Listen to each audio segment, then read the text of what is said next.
On the night of November 4th, 2014, I received exciting news from my host dad. I quickly went over to meet him. I asked, "What's his name?" "He doesn't have a name yet," they told me.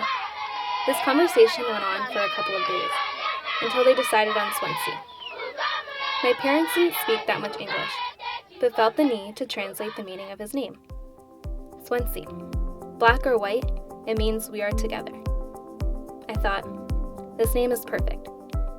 I later learned the reason for not giving Swensi his name right away was because of high infant mortality rates in Zambia, something my family had experienced prior to my arrival.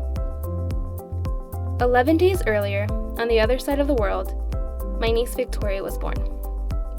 This was hard for me to cope with because I knew I wouldn't meet her until I finished my service in 2 years. Yet I found comfort in knowing I can see Swensi grow. 3 months before Swensi's birth, I arrived to my Peace Corps community, Musombizi.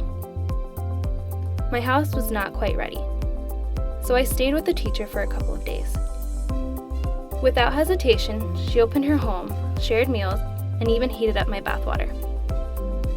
Mixed with emotions, I started thinking about how my community came together to build a house for me, a stranger, and welcomed me. My first couple weeks were a struggle. It would take me an hour to start a fire. I didn't collect enough water, and I relied heavily on nonverbal communication, like a child.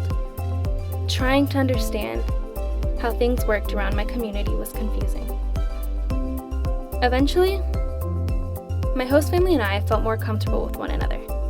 One day they told me how it was strange that people in America ate by themselves and told me that I needed to eat with them. So I did.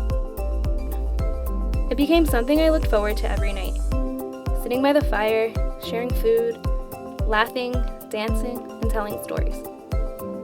Every day, I felt the love of those around me. The kids walked with me everywhere. My host mom taught me how to cook in shima, the local staple. My host dad taught me how to plant beans, maize, and cassava.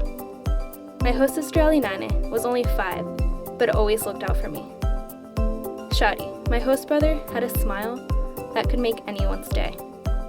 My students always greeted me with eagerness.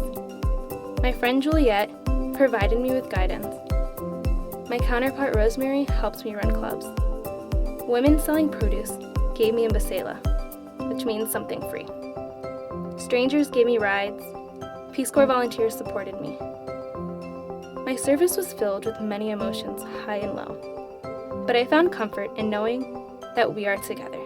Swensi. Natasia Sana Sana.